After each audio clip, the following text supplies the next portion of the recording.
one stone upon another and shall not be trodden down. Walang batong maiiwan sa kapwa ibabaw ng bato. At nawasak po yung templo na yan.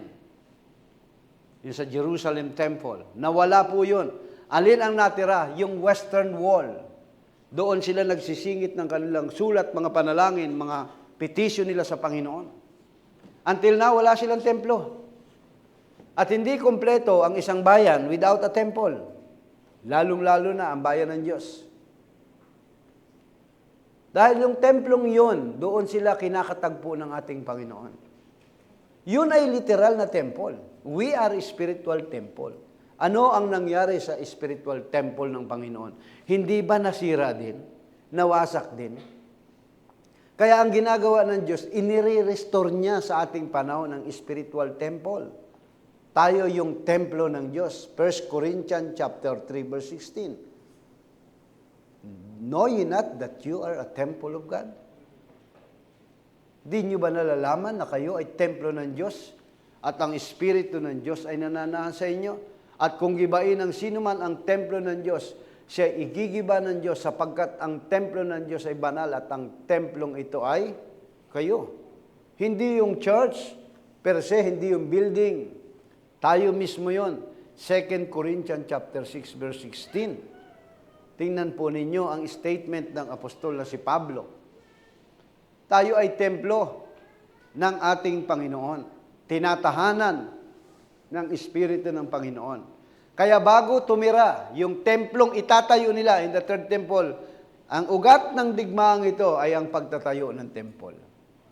Itatayo nila yung third temple. Kaya meron digmaan. At ang Diyos ang kumikilos sa kanila, mga kapatid, para ano? Mapanumbalik yung geographical spot na kung saan kanila po yung lugar na yon. Pakita nga yung Dome of the Rock. Kung may picture kayo dyan.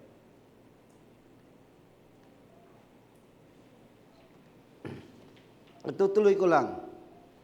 Verse 3, as he sat upon the Mount of Olives, the disciple came unto him privately, saying, Tell us, when shall these things be? And what shall be the sign of thy coming and of the end of the world? Meron siyang tatlong katanungan. Sabi niya, nung siya ay nakaupo doon sa bundok ng Olibo, nagsilapit ng bukod ang kanyang mga alagad at nagtanong. Sabi rito sa tatlong tanong niya, ano ang sabi niya? Kailan mangyayari ang mga bagay na ito? At ano ang magiging tanda ng iyong pagparito at ng katapusan ng sanlibutan? Nakita niyo yung Israel? Laging naghahanap sila ng tanda. Ang hinahanap nila palagi tanda. In the reason, yung mga miracles, yan po ang magdadala sa kanila into conversion. Yan. Ang sagot ng ating Panginoon sa verse 4, Take heed that no man deceive you. Sikapin ninyo, mag-ingat kayo na huwag kayong mailigaw ninuman. Maraming manliligaw, for many shall come in my name, saying, I am Christ, and shall deceive many. And ye shall hear of wars and rumors of war.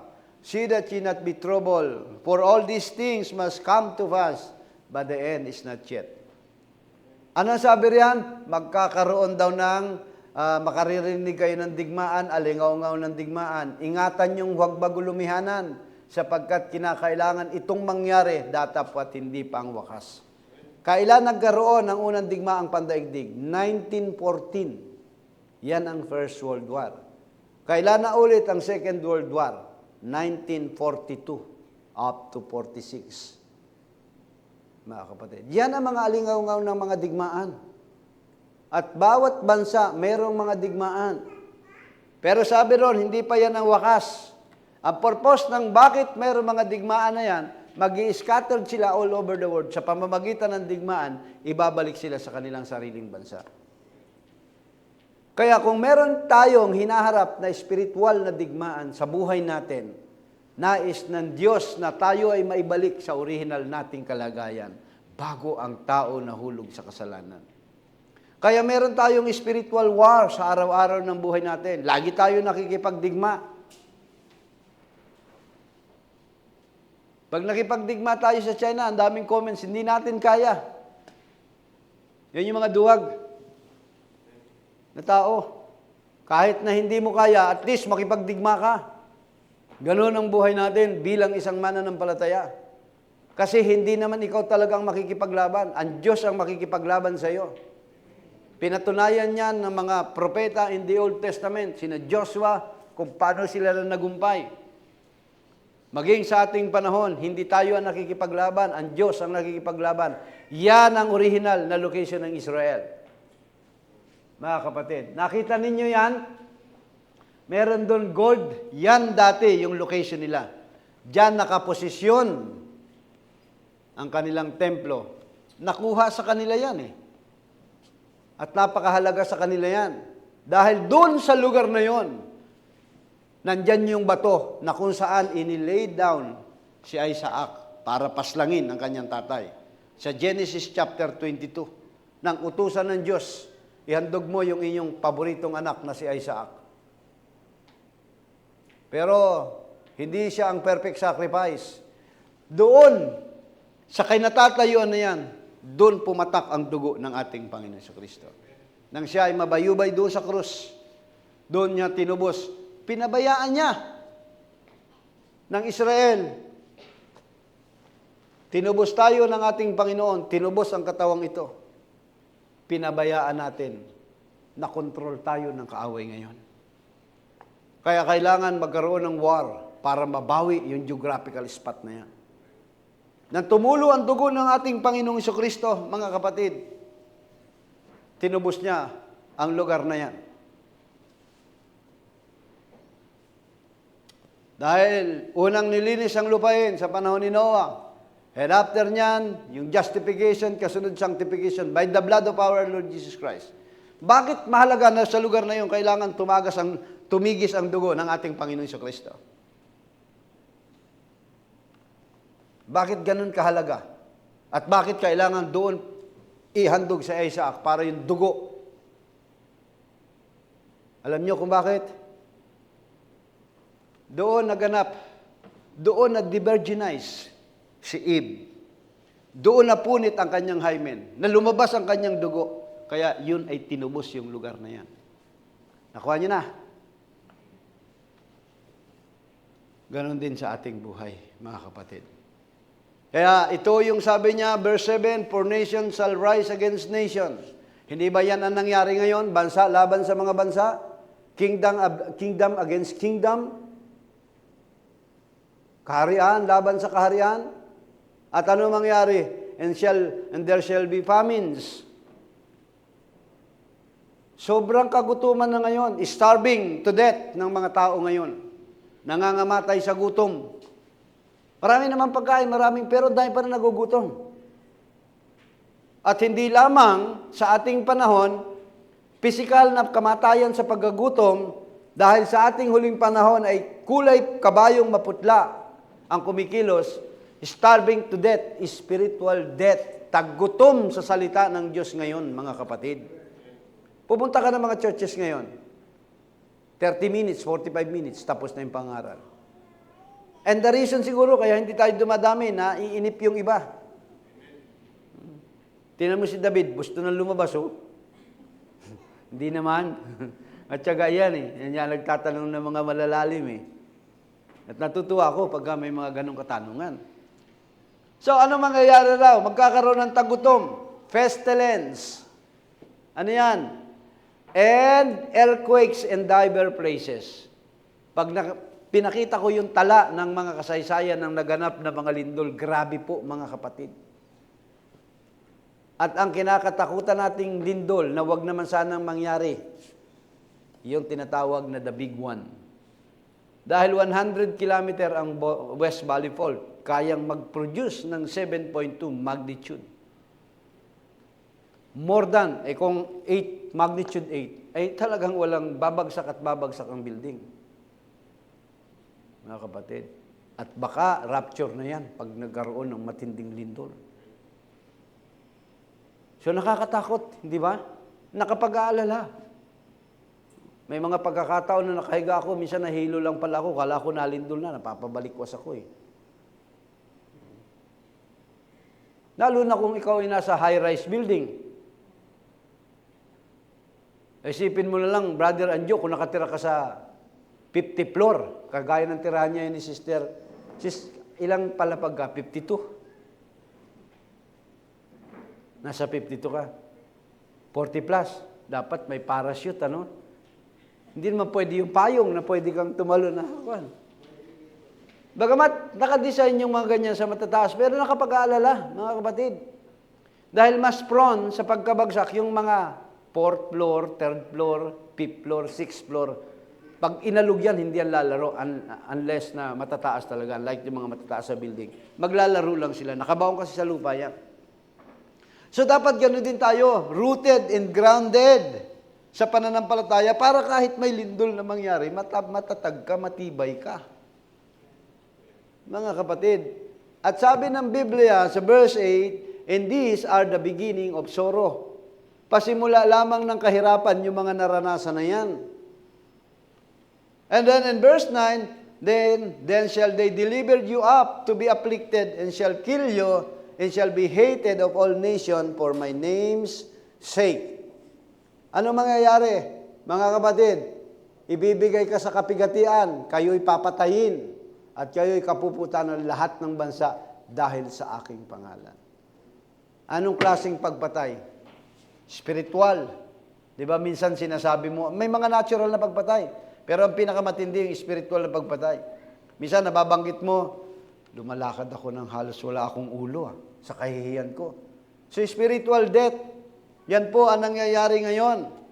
And verse 10, and then shall many be offended, and shall betray one another, and shall hate one another. Ano po ang mangyayari sa ating panahon yan?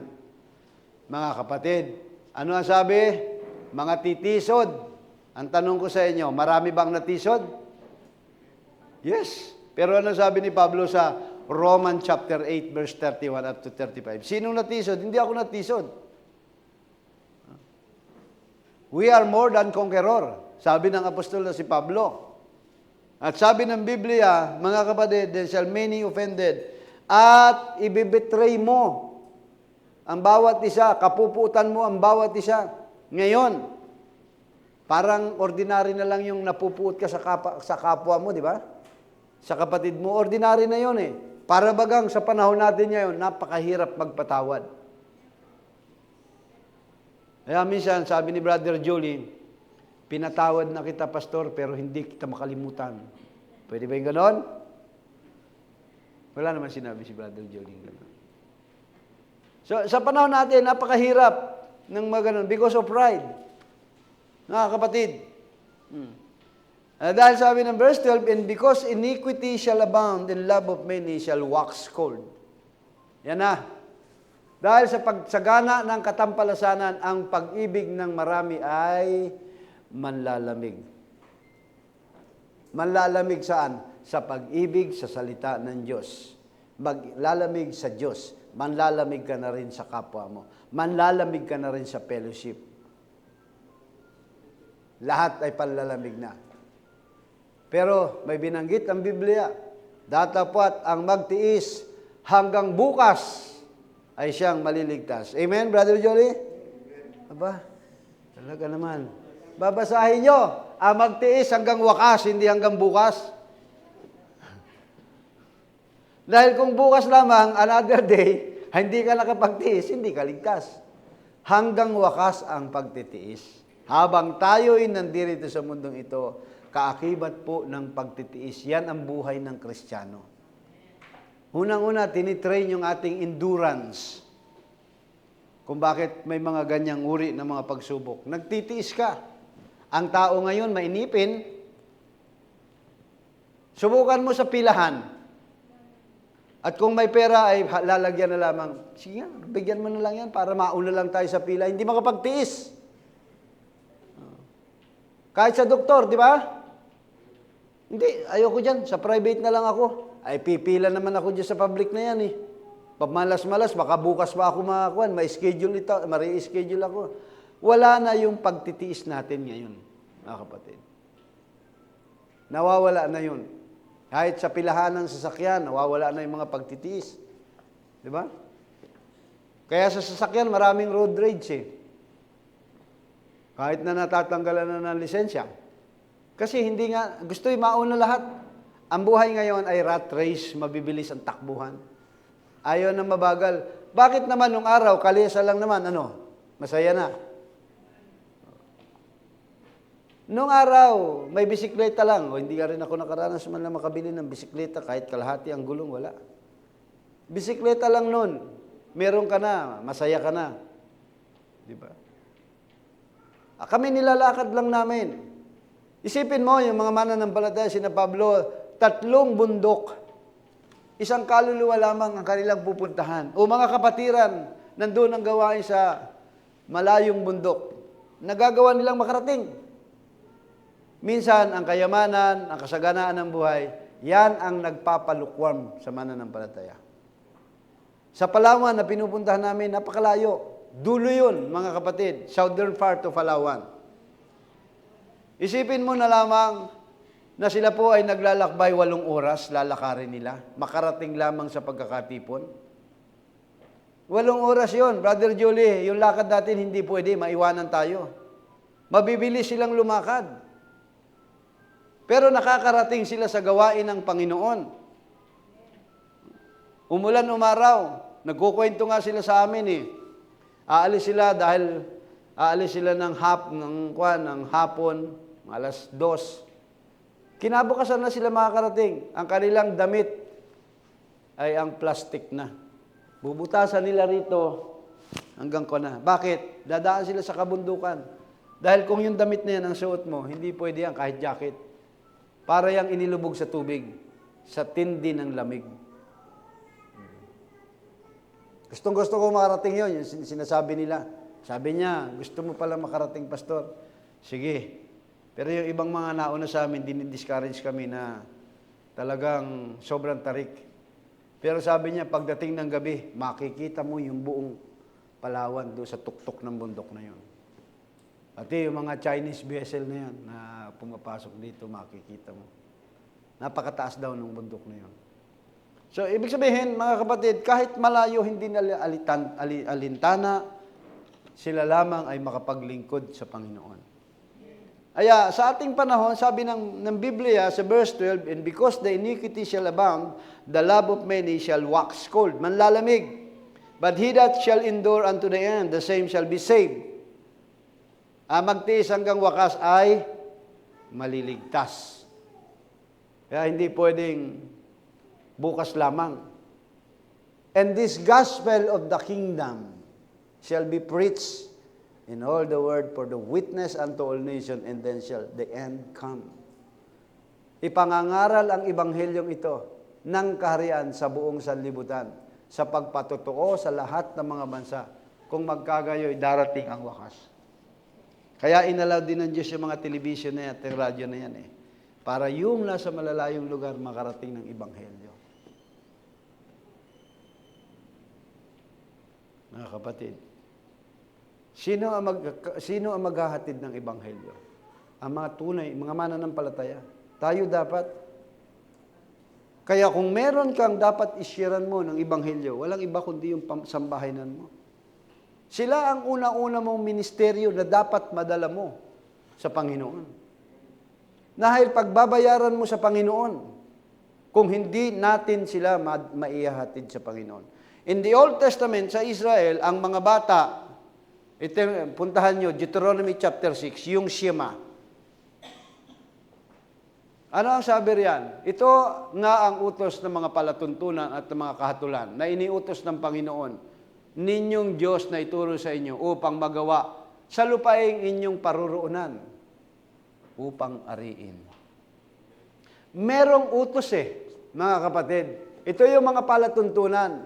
Ito yung mga kahatulan na iniuutos ng Panginoong Diyos na ituro sa inyo upang inyong magawa, gagawin ninyo sa lupaing inyong paruroonan upang ariin. Tinawag tayo sa sistema ng sanlibutan ito, naglalakbay tayo katulad ng Israel at merong batas ang ibinigay ng Diyos sa atin. Anong sabi riyan? Na ikaw ay matakot sa Panginoon mong Diyos. Ano yung pagkatakot na yan? Yung nanginginig, hindi pagbibigay mo ng respect, ng honor, ng reverence sa ating Panginoon. Yan ang pagkatakot. Because the fear of the Lord is the beginning of wisdom. Ang pagkatakot sa Diyos ay pasimula ng karunungan. Yan ang ibinigay na utos sa kanila. Sabi riyan, ikaw ay matakot sa Panginoon mong Diyos, na iyong ingatan ang lahat niyang mga palatuntunan at ang kanyang mga utos. Iingatan mo ngayon ang kanyang mga kautusan, ang kanyang mga palatuntunan. At sabi riyan, na aking iniuutos sa iyo, inuutosan ka ng Panginoon, sa iyo at sa iyong anak at sa mga anak ng iyong anak at sa lahat ng araw ng iyong buhay upang ang iyong mga araw ay lumawig. Obligasyon ng kanilang mga magulang na turuan, kumilala sa iisang Diyos na tunay, ang bayang Israel. Hindi katulad natin, bata pa lamang pinababasa na ng Biblia. Hindi po ganon ang Israel. Kailangan umabot muna sila, ang lalaki ay ang edad ay 12 years old, ang babae ay 13 years old. Sa lalaki tinatawag na bar mitzvah, anak ng kautusan. Sa babae, bar kutzbah. Saka lamang sila makakabasa ng scroll. Trabaho ng magulang na turuan ng kanilang mga anak. Ipaunawa sa kanila ang mga palatuntunan ng Diyos. Tuturo sa kanila ng buong sikap. Pag sila'y nakatayo, pag sila'y nakaupo, pag sila'y lumalakad sa kanilang daan. Tuturuan ng magulang ang kanilang mga anak ng salita ng ating Panginoon. Upang ano raw? Upang humaba ang kanilang buhay. Sa iyong anak, sa iyong mga anak. Yan.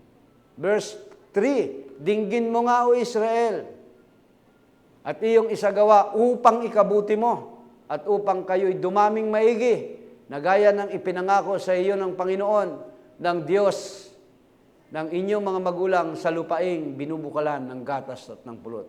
Yan na yung Shema, oh. Hear, O Israel, the Lord is our one God. Ipauunawa ng Israel sa kanyang mga anak, meron lamang iisang Diyos na tunay, na siyang pinagmula ng lahat ng bagay.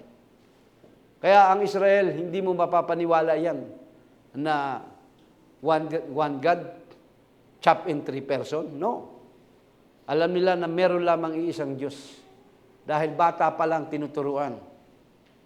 Habang lumalaki ang bata, kailangan sumunod siya sa palatuntunan.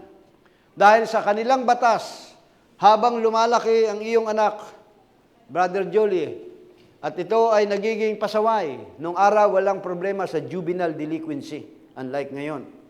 Habang lumalaki yung iyong anak, si Brother David ang iyong anak, lumalaki siya, pasaway, at ginagawa mo ang lahat ng pwede mong gawin sa kanya. Pag hindi mo na siya kayang maturuan, matigas ang ulo, dadalhin sa high priest yung anak mo. Ito yung aking anak, matigas ang ulo, tinuruan ko lahat, matigas ang ulo. Anong gagawin sa batang yan? Babatuhin yan hanggang mamatay. Ikaw mismo ang babato at lahat. So anong gagawin mo bilang isang magulang? Tuturuan mo siya, ililigtas mo yung kanyang buhay by physical. Dahil mamamatay siya sa bato. Ngayon, i-apply natin sa spiritual. Sinisiran ba natin? Nagsisikap ba tayo na dalhin sila sa Panginoon? Na alam mong patungo sa kapahamakan kung hindi sila maihahatid sa Panginoon? Dahil in the Old Testament, ang mga batang matigas ang ulo, binabato hanggang mamatay. O sige, ipatupad natin ngayon, brother, hanggang 1 buwan, 1 taon. Tingnan natin kung may matirang bata rito. Pati matatanda, batuhin din. Matigas ang ulo eh.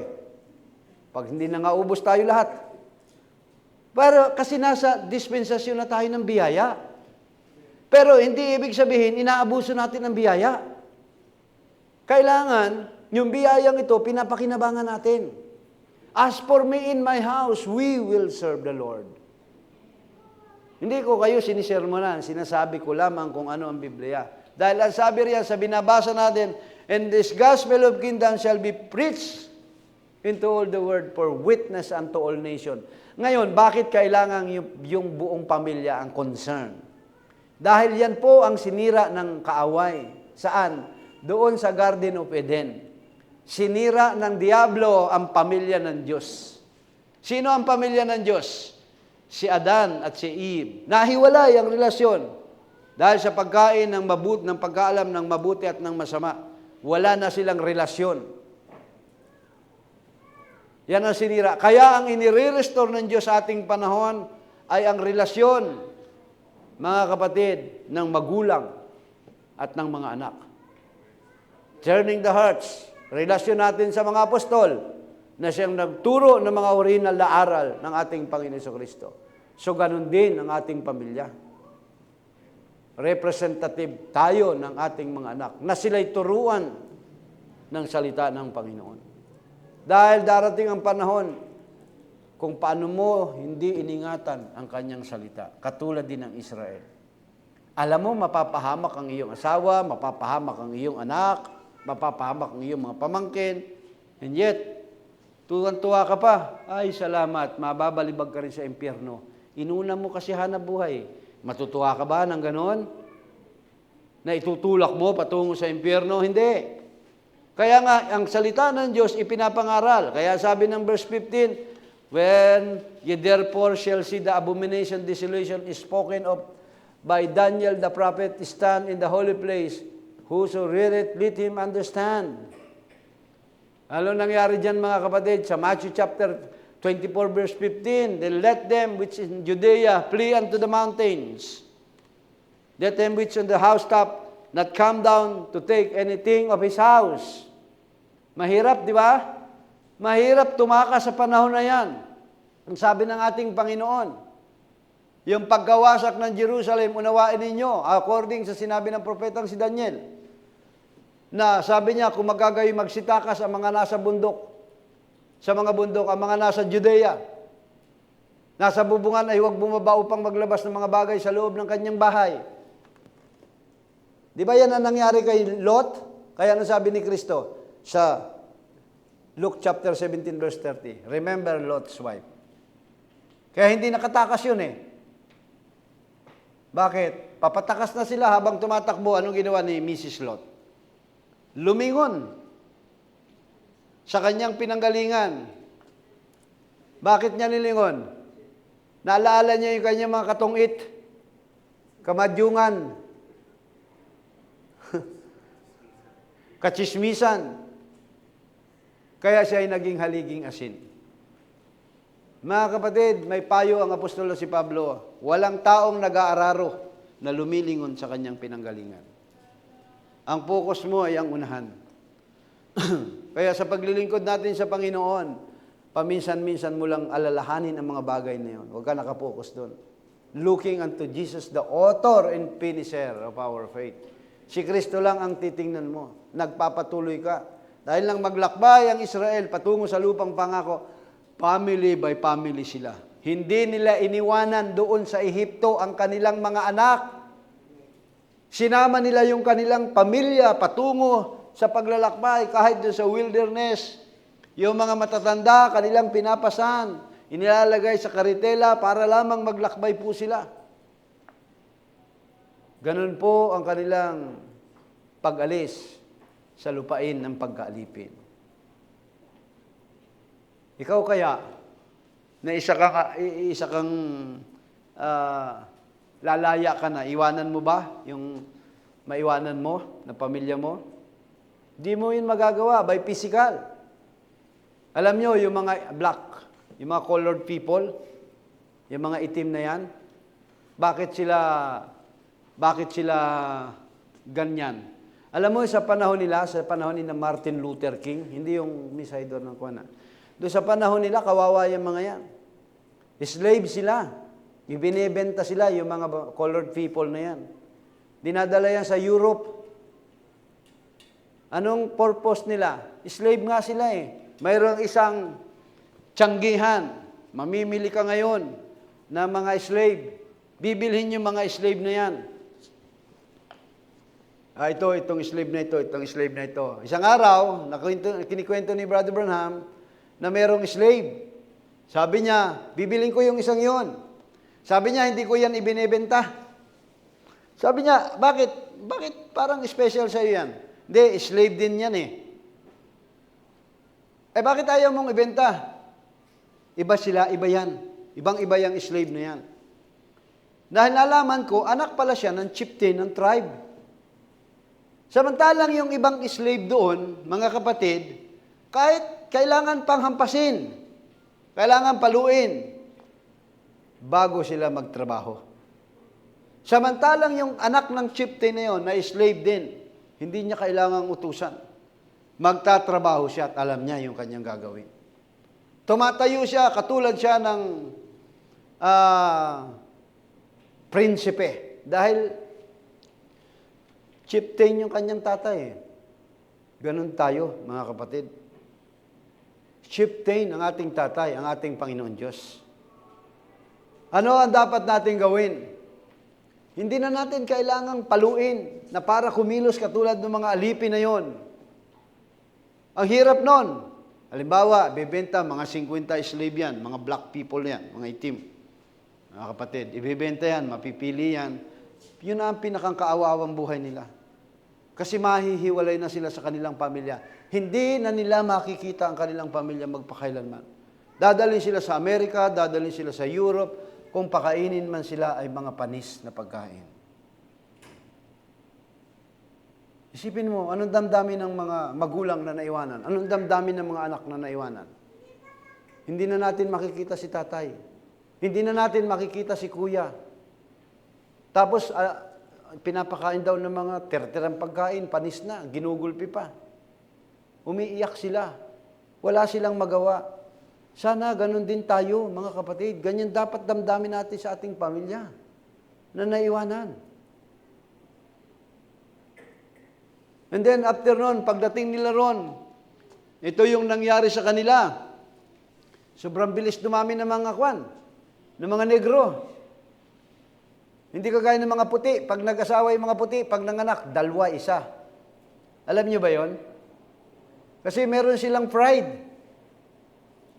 May mga bansa na pag lumagpas ng dalawa ang kanilang anak, parang irresponsable ka.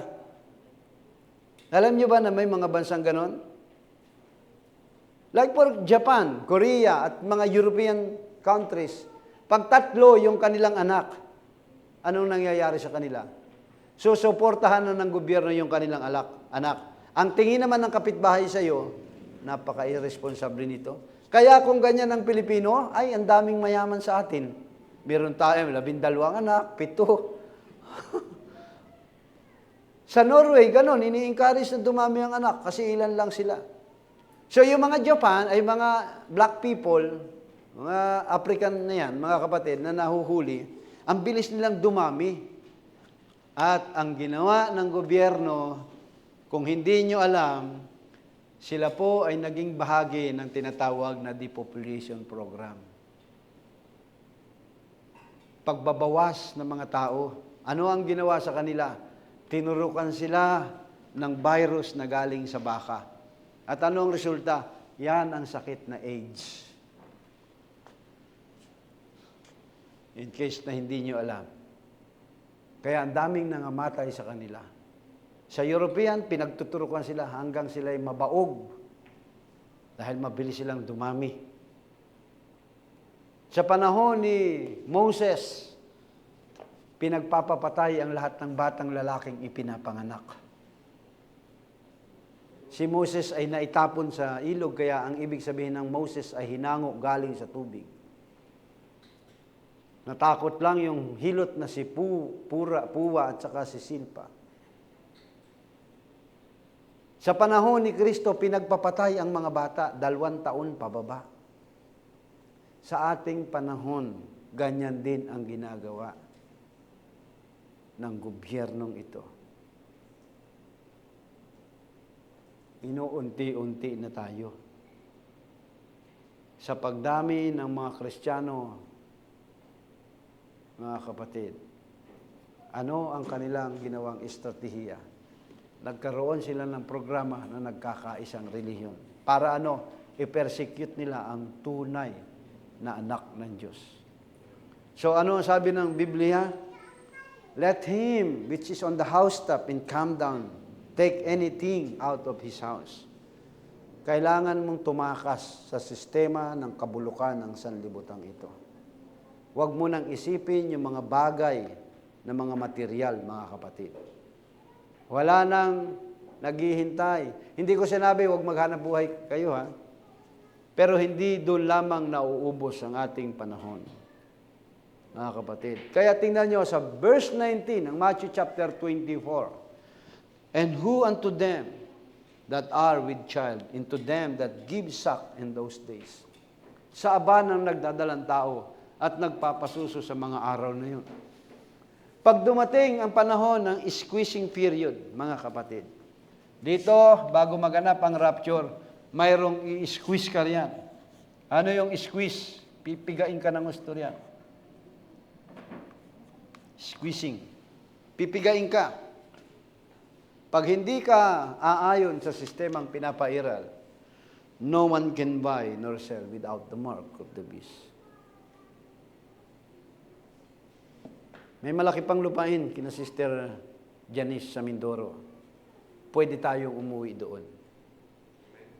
Magtatanim tayo ng kamote. Mauna na si Sister Eileen. Tatanim ng kamote, mamumuhay na tayo doon sa panahon ng squeezing.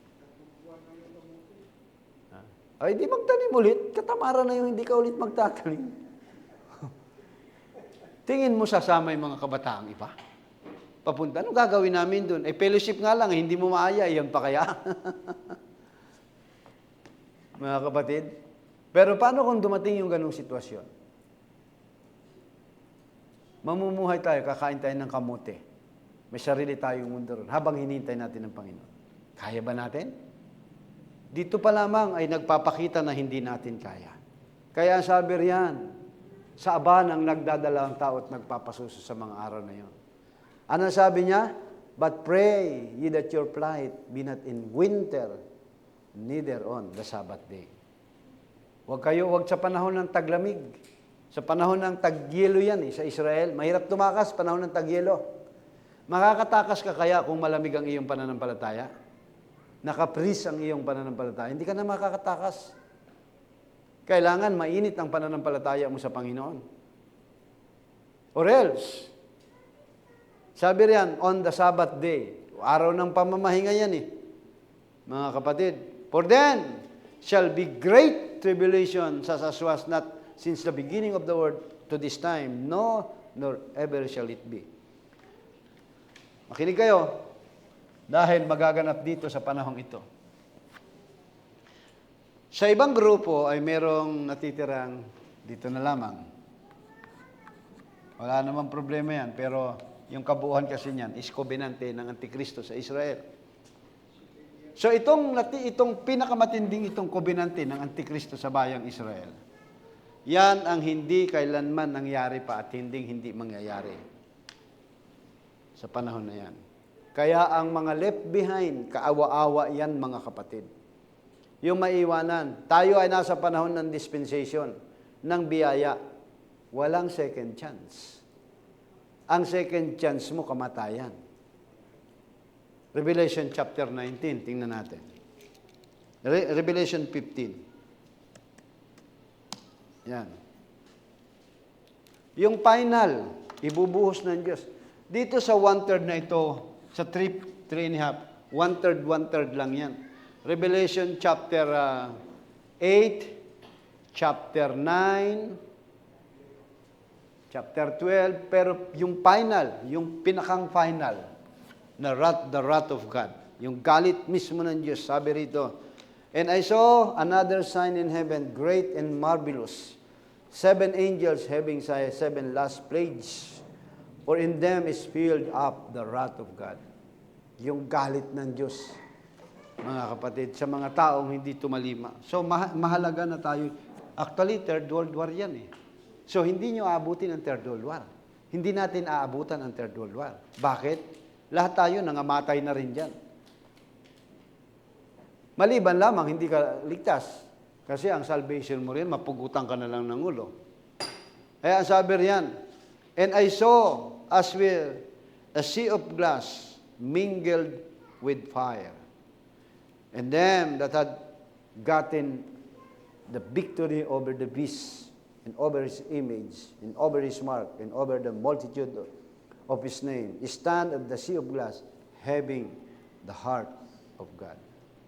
Nakita ni John, the beloved, mga kapatid, sabi niya, nakita ko ang gaya ng isang dagat na bubog na may halong apoy. A sea of glass mingled with fire. Yan ay mga uri ng mga mananampalataya na na-overcome nila yung beast, na nagumpay sila doon sa halimaw at doon sa imahe, yung nagkakaisang relihiyon, at doon sa kanyang tatak, over the number of his name, stand in the sea of glass, having the harps of God. Pero paano nila na-overcome ang ganyang bagay, mga kapatid? Sea of glass. Alam nyo ang pag-produce ng salamin? Kaya nga buhangin ang tao ang description dito eh. Kukuha ng buhangin sa tabi ng dagat. Yung mga batong kulay itim, buhangin kulay itim. Ilalagay sa hurno 7 times. Isasalang sa hurno hanggang ito ay maging makaproduce ng salamin. Mga kapatid, huwag mong hintayin na dito ka i-purify ng Panginoon, na maiwanan ka. Baka hindi kaya. Dahil yung buhay ng mga taong ito, inaring ganap, meron silang banal na pamumuhay. Wala lang silang bahagi ng bautismo ng Espiritu Santo. Kaya, multitude yan. Sa verse 3, and they sing the song of Moses, the servant of God. Sino yan?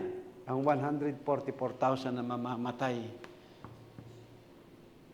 sa panahon na nagaganap, yung magaganap na digmaan na yan, wala pa yan. And the song of the Lamb. Sino yun? Yun ang foolish virgin, mga kapatid. So, pag tayo ay naiwanan, balikan mo yung Matthew chapter 24.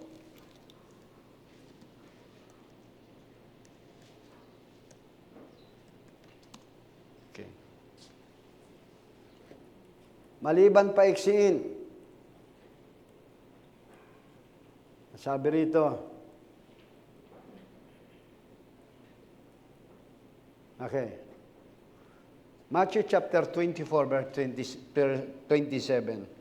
For as the lightning cometh out of the east, and shineth even the west, so shall also the coming of the Son of Man be. Kung paano raw, sabi ng ating Panginoon, gaya ng kidlat na kumikidlat sa silanganan at nakikita hanggang sa kalunuran, gayon din ang pagparito ng anak ng tao.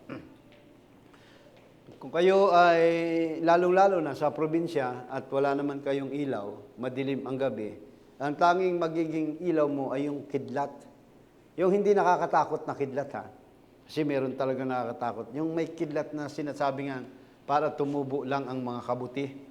Saglit lang yan, di ba? So, kung nakaranas kayo, naglalakad kayo sa probinsya, pag kumislap yung kidlat, tatandaan mo yung daan na dapat mo hakbangan. Kasi kikidlat ulit yun, tapos hakbang ka ng hakbang hanggang makarating ka sa iyong pupuntahan. Yun lang ang nagsisilbing liwanag mo. Yung kidlat na yun. Kailangan tandaan mo yun. Ganon ang pagdating ng ating Panginoong Kristo in a form of word. Saglit lamang ang mensahe, mga kapatid. Biglang mawawala.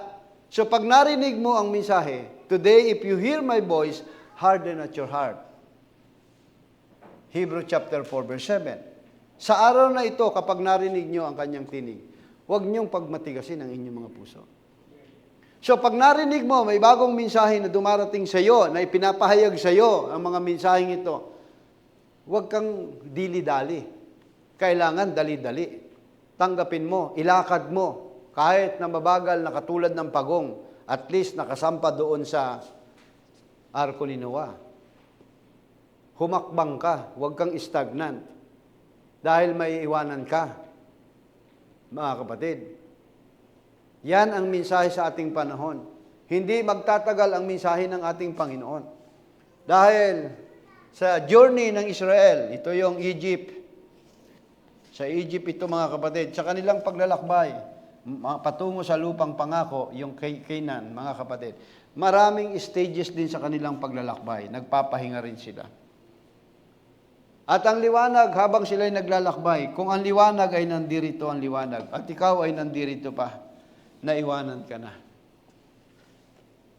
So, kailangan ang mensahe, mga kapatid, kung ang tinatanggap mong mensahe ay sola scriptura, the Bible alone, or tanggapin mo lang si Kristo at ligtas ka na, naiwanan ka na sa mensaheng dapat mong marating.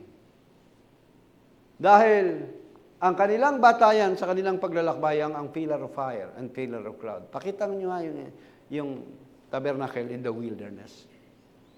Kapag yan ay nag-umalsa, umangat na siya, pack up your things, mga kapatid. Nandun yun sa tabernakulo, yung Shekinah glory of God na yun. Pag yan ay yung usok na yun, yung ulap na yun ay umangat na, isa lamang ang palatandaan. Liligpit na nila yung kanilang mga gamit at sila ay maglalakbay na patungo sa lupang pangako. Sa Canaan. Ganon din tayo, mga kapatid. Hindi tayo stagnant na mananampalataya. Kailangan tuloy-tuloy, nagpo-progress ang ating paglilingkod sa ating Panginoon. Kasi kung mananatili tayong dun lang sa lumang aral na tinanggap natin, malabo. Sabi ng Hebrew chapter 6 verse 1, let us go unto perfection.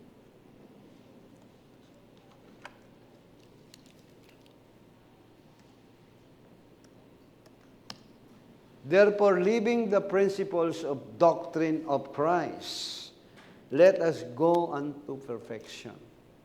Tumigil na tayo sa pagsasalita ng unang simulain ng aral ni Kristo.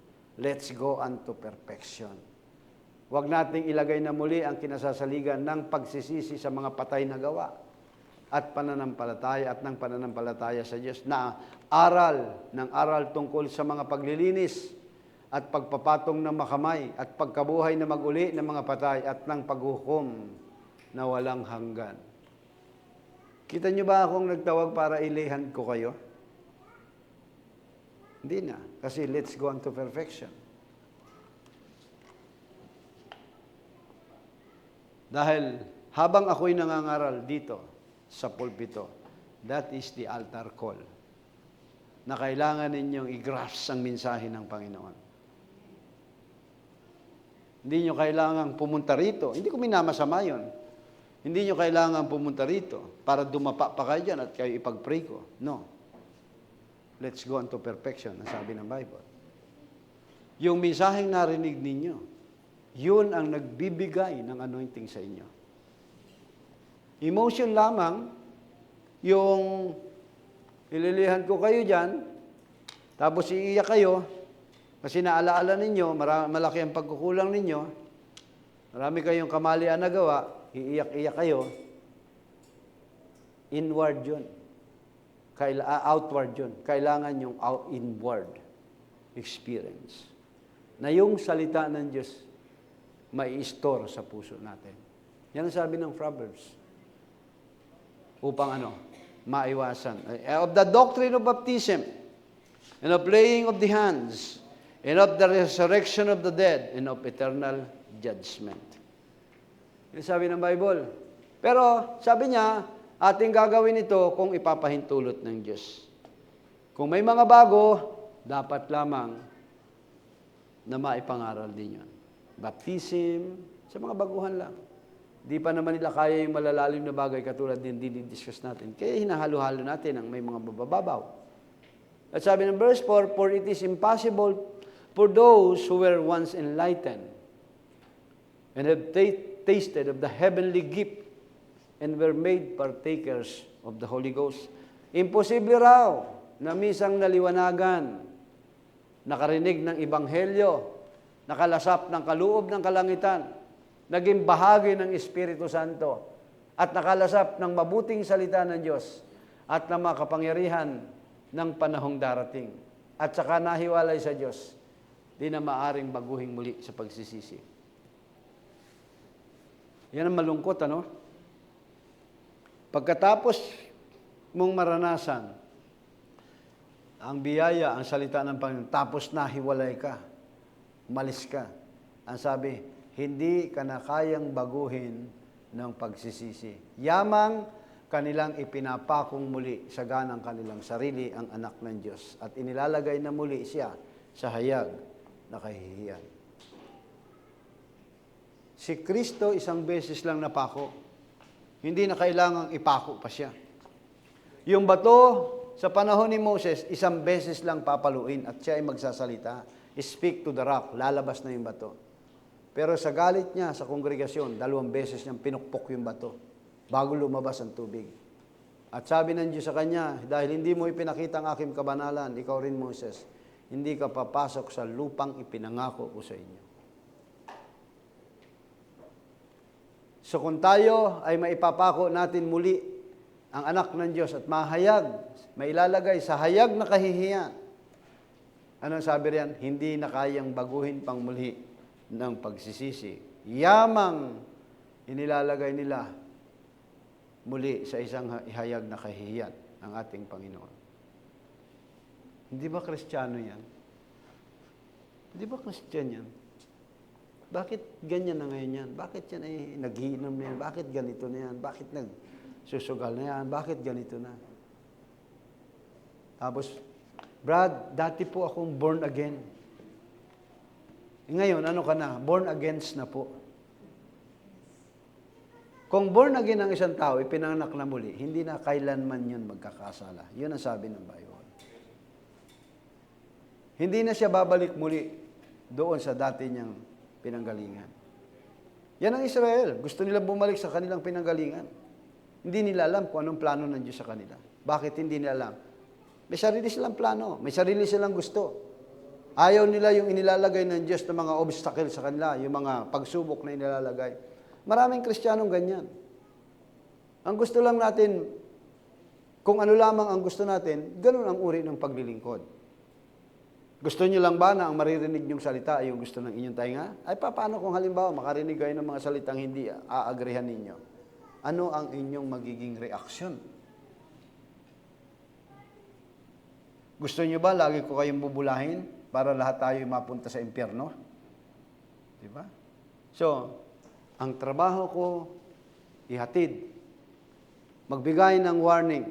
Dahil ang sabi ng verse 6, if they shall fall away, to renew them again unto repentance, seeing they crucify to themselves the Son of God oppressed, and put him to an often shame. For the earth which drinketh and the rain that cometh up upon it, and bringeth forth meat from them whom is dressed, receiving the blessing of God. Tingnan nyo ang Hebrew chapter 10, verse 26. Yan yung kasalanan ng tao na walang kapatawaran. 3 klase ng kasalanan meron sa Bible. Greek. Ang unang kasalanan, hamartia. Inherited sin. And then, hamartema. Committed sin. Yung nagagawang kasalanan. And then, hamartano. Blaspheme of the Holy Ghost. Paano nangyayari yung blaspheme of the Holy Ghost? For if we have sinned willfully, kung sinasadya natin na tayo nagkakasala. Nasabi ng Bible, after that we have received the knowledge of the truth, there remaineth no more sacrifice, sin. Pag sinasadya mo na, wala nang haing natitira pa. Mga kapatid. Alam paano sinasadya mo? Alam mo yung mensahe, pero ayaw mo lakaran. Di, tama na ito. That is blaspheme of the Holy Ghost. Kaya nga doon sa verse 25, ang sabi riyan, huwag niyong kalimutan ang pagkakatipon, not forsaking the assemblies of ourselves together. Sabi riyan, nakagaya ng ugali ng iba, kundi mag-aralan sa isa't isa. Exhorting one another, and so much more. Lalo kung namamalas nyo na malapit na ang araw. Namamalas nyo ba na malapit ng araw? Na nagaganap na digmaan sa Israel? Okay, mag-uumpisa na ako, hindi pa tayo tapos. Papasok pa lang ako doon, Brother Judy, sa digmaan sa Israel. Gusto mong ituloy ko? Ezekiel chapter 36.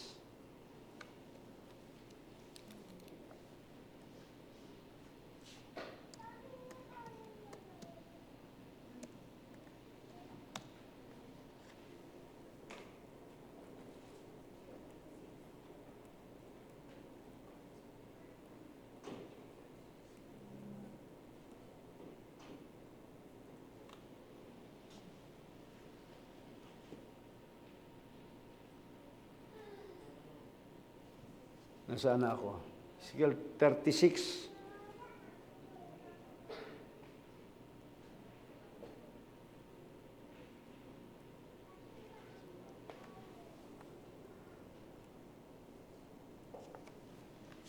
Okay. Dali ah. Malapit na tayo matapos.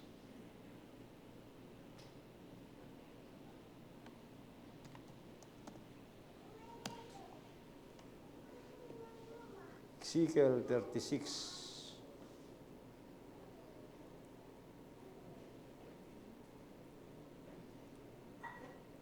Verse 21. Verse 20. Tingnan niyo.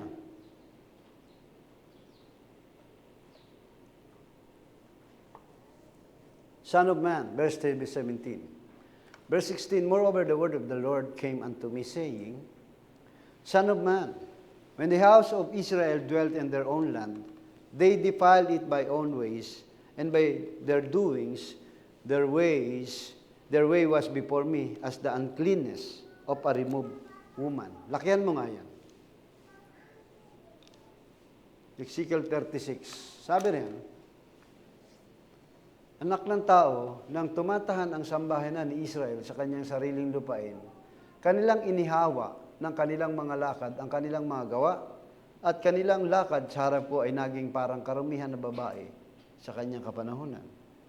Yan pala yung reason kung bakit may digmaan sa Israel. In verse 18, kaya't aking ibubugso ang aking kapusukan sa kanila. At dahil sa dugo ng kanilang ibinubo sa lupain, at dahil sa kanilang nilapastangan ng kanilang mga Diyos-Diyosan, kahit yung Israel sumamba sa Diyos-Diyosan. At aking ipinangalat sila sa mga bansa, at sila'y nagsipanabog sa mga lupain, ayon sa kanilang lakad, at ayon sa kanilang gawa, ay hinatulan ko sila. Kaya nag-scatter ng Israel all over the world. Makinig kayo, dahil tayo ay spiritual Israel, kaya nag-scatter din tayo, nangalan tayo. Dahil sa mga mali nating ginagawa. Dahil sa makasalanan nating ginagawa. In verse 20, at nang sila'y dumating sa mga bansa na kanilang pinaroonan, kanilang nilapastangan ang aking banal na pangalan sa pagsasabi ng mga tao tungkol sa kanila, ang mga ito ay ang bayan ng Panginoon na nagsilibas sa kanilang lupain. Ano ang ginawa nila? Nung nanduroon sila sa labas, wala sa sariling bayan, anong sabi nila? Nilapastangan nila yung pangalan ng Diyos. Sabi ng verse 20, and when they entered unto the heathen, whither they went, they profaned my holy name. When they said to them, these are the people of the Lord, and gone forth out of this land. Nalapastangan yung kanilang pangalan, ang pangalan ng Diyos, mga kapatid. Kaya ano ang gagawin ng Diyos? Ang sabi ng Panginoon, I will pity my name. Sabi riyan. Verse 20, ano sabi? Sabi niya, nilapastangan ang aking banal na pangalan sa pagsasabi sa tao. Anong gagawin ng Diyos? Ibabalik sila sa original nilang kalagayan. Yan po ang dahilan kung bakit merong war sa Israel. Dahil ayaw ng Diyos malapastangan yung kanyang pangalan. Kaya sa ating buhay, meron ding digmaan palagi. Ayaw ng Diyos na malapastangan yung kanyang banal na pangalan. Kaya ano ang nangyari sa kanila? Sa verse 37, ano ang kalagayan ng mga taong ito? Sa verse 30, chapter 37, ano ang sitwasyon nila? Mga buto sila. Valley of the dry bones. Nagkalat sa iba't ibang dako. Wala silang relasyon. Mga buto. 3 proseso yan, mga kapatid. Tsaka na lang natin i-discuss. Nang sila ay ipanumbalik noong 1917, 1918, nagkaroon ng decree si Lord Balfour sa tulong ng British General na si George Allenby, na ibalik sila sa kanilang a small parcel of land. Mga kapatid, yung small, namomonitor, baka mahina na ako ha. Small parcel of land, binili nila yon, yung maliit na lupain na yon. Dahil na-squat yung kanilang lugar. I think sila ay 1,200 lang, yung first batch na dumating. Dahil yun po ang inihula ng Jeremiah chapter 16. I will send the fishers of men. Sino yung mga fishers of men? Doon binuo ni Theodore Herzl, isang Zionist movement, na sabi nila, next year, doon na natin ganapin sa bayan natin ang ating celebration. Pero, paano sila aalis? Ay mayaman na sila sa ibang bansa. Hindi sila umaalis doon. And after that, I will send the hunters of men. Sino yung mga hunter of men? Mussolini, sina Hitler, pinagpapatay sila. Napilitan silang bumalik doon. Mga kapatid. At nandiyan na sila, may buhay na sila. Ezekiel 38. Yan po yung kaganapan bago maganap ang rapture. Ezekiel 38, anong sabi riyan? Anak ng tao, iharap mo ang iyong mukha sa dako ni Gog, sa lupain ng Magog. Ano yan? Russia yan. Si Ayatollah Khomeini ay tumakbo na ng Russia. Alam niyo ba yan? Sa verse 4, ang sabi riyan, verse 5, ang Persia, yan yung Iran, ang Rus. Yan po, mga kapatid. Kaya ito, bago maganap ang rapture, yan ang ating palatandaan. Yang digmaan na yan. At medyo malalim na pag-aaral, hindi ko na lang i-discuss sa inyo. Pero ang ibig kong sabihin, kung merong natural war, merong spiritual war na nagaganap sa buhay natin.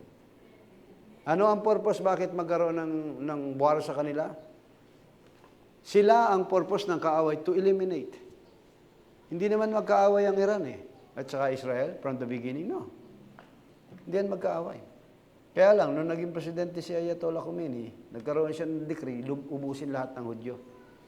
Kung sila ay uubusin, hindi kaya ganun din ang gagawin sa atin ng kaaway, uubusin din tayo? Pero hindi papayag ang Panginoon, aalisin tayo sa panahon ito. At yan yung panahon ng ating dapat ready tayo sa pag-alis. Mga kapatid. Naintindihan pa ninyo? So, paano ang gagawin nating paghanda ngayon? Kailangan natin ng damit pangkasal. Walang iba kundi ang salita ng Diyos. At ang mga mararapture, tandaan ninyo, dumaan sa bagong kapanganakan. Pag-aaring ganap, pamumuhay na may kabanalan, at ang bautismo ng banal na Espiritu Santo. And then, adoption. Kasunod na yun, mga kapatid. Sa buhay natin, ng uri ng ating paglilingkod sa Panginoon, mga kapatid, medyo dapat tayo kailangan magising tayo. Maging sincero na tayo sa paglilingkod sa Panginoon. Dahil malapit na ang pagbalik ng ating Panginoon sa Kristo. Ano mangyayari sa mundong ito? Chaos. Kakaroon ng matinding kaguluhan sa mundong ito. So, kailangan natin, ang gagawin ng Diyos, iaalis muna tayo bago hatulan. Kasi even yung earth, kailangan linisin yan, mga kapatid. Alam niyo ba yan? Revelation chapter 6, verse 12. Lilinisin ang mundong ito. Tingnan ninyo sa Revelation 6:12. Last na yan. At nakita ko nang buksan ang ika-6 na tatak. Nagkaroon ng malakas na lindol. At ang araw ay umitim gaya ng isang magaspang na kayong buhok na maitim at ang buong buwan ay naging gaya ng dugo. So may mga red moon, di ba? At ang mga bituin sa langit ay nangahulog sa lupa, gaya ng puno ng igos na isinasambulat. Ang kanyang mga bungang bubot pagka hinahampas ng malakas na hangin. At ang langit ay nahawi, gaya ng isang lulong aklat kung nalululon. at ang bawat bundok at pulo ay naalis at ang kanyang kinatatayuan. Yung banig na tinitiklop ng araw, makikita nyo ganyan ang pagtiklop ng ulap, mga kapatid, because of nuclear armaments. Grabe po yan. Mararanasan ng mundong ito, yung mga may iwan dito. Kaya magalit na kayo sa akin. Sasabihin ko kung ano ang mangyayari. Kaysa magalit kayo sa akin, hindi mo pinaalala, hindi mo tinuruan, pastor, na ganito pala yung aabuti namin. Ganito pala ang mangyayari sa anak namin. Once na naiwanan kami. Kaya, sinasabi ko po ito mga kapatid, hindi sa pananakot, kundi habang may panahon, kailangan nating maghanda tayo. Habang may oras pa, mga kapatid, habang ang biyaya ng dispensasyon ng biyaya ay nasa atin pa, mga kapatid. Sikapin natin. Hindi lang tayo, hindi lang bawat individual, kundi maging yung ating mga anak mismo. Dahil kawawa talaga sila pagdating ng panahon na yan. Praise the Lord. Palakpakan natin ang ating Panginoon. Tayong lahat ay tumayo. At tayo manalangin naman namin, Diyos, salamat po sa umagang ito, sa mensahe namin, Panginoon, ng pagbibigay namin, ng pagbabala, Lord God, sa darating na pag-agaw. At katulad ng bayang Israel, nakikita namin, Panginoon, malapit na po. Nasa pintuan na, katulad ng inihula ng Matthew chapter 24. Tulungan niyo po ang bawat isa sa amin, Lord, na kami po ay makasunod, kami po ay makasama sa darating na pag-agaw, Panginoon. Tulungan niyo po, Panginoon, nang magkaroon kami ng concern, di lang sa aming sarili, kundi sa aming mga anak, sa aming mga mahal sa buhay, Panginoon. Salamat po sa mensaheng ito. Nawa ay tumimo ng malalim sa puso namin ang mga salitang ito, Panginoon. Salamat po sa patuloy na digmaan na gaganap sa Israel. Hindi kami natutuwa, Panginoon, dahil maraming napapahamak, kundi nagagala kami sapagkat unti-unti na ang mga hula ninyo ay nagkakaroon ng katuparan. Ingatan niyo po ang bawat isa sa amin, Panginoon. Ang mga kapatid namin na nanduroon sa Israel, nanduroon sa Dubai, Panginoon, sa United Arab Emirates, at sa iba't ibang panig na apektado ng digmaang ito, Panginoon. Ingatan niyo po sila, Panginoon. Maging kami sa lugar na ito, Panginoon. Pagpalain niyo po kami. Salamat po sa pangalan ni Jesus. Tayong lahat magsabi ng Amen. Praise the Lord. Okay, awit tayo at tayo magdandag ng kaloob sa Panginoon.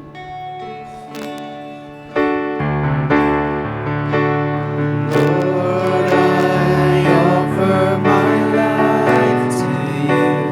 Everything I've been through, use it for your glory.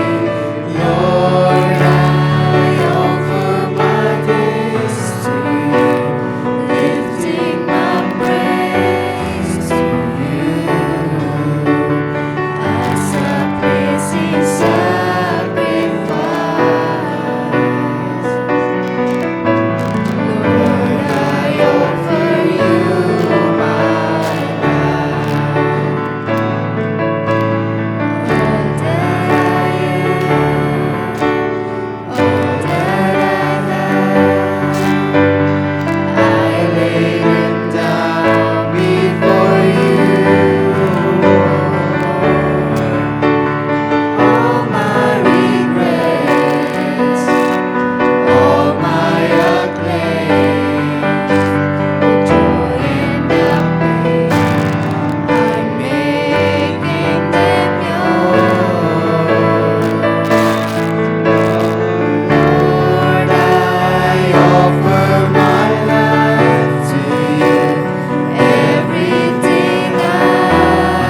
pray na.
Tayo po'y magkamayan.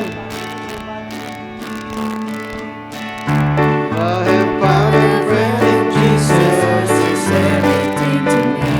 He's the fairest of 10,000 to my soul. The lily of the valley, In Him alone I see. All I need to cleanse and make me fully whole. In sorrow is my comfort, in trouble is my stay. He tells me every care on Him to roll. Hallelujah, He's the lily of the valley, The bright and morning star. He's the fairest of 10,000 to my soul.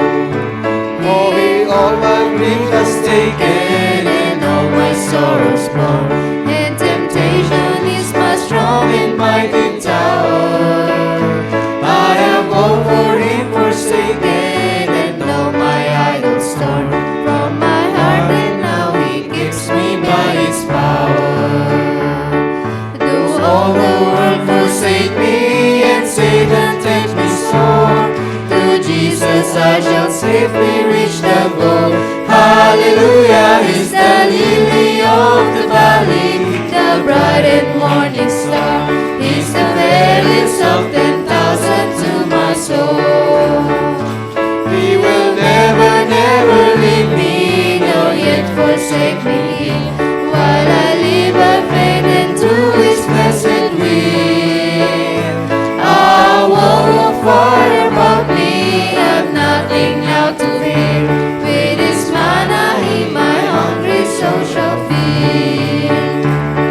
Then sweeping up to glory, we'll see His blessed face, where rivers of delight shall ever roll.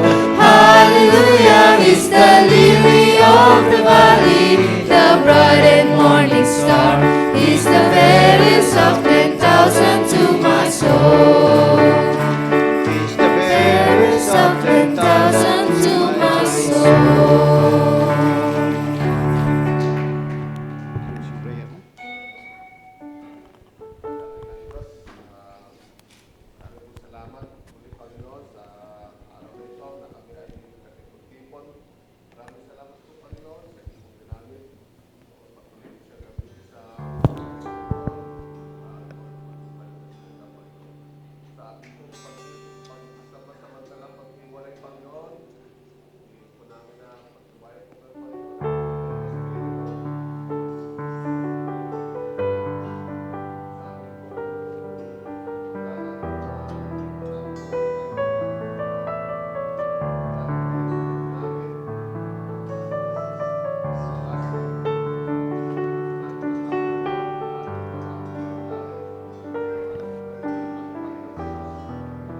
Amen.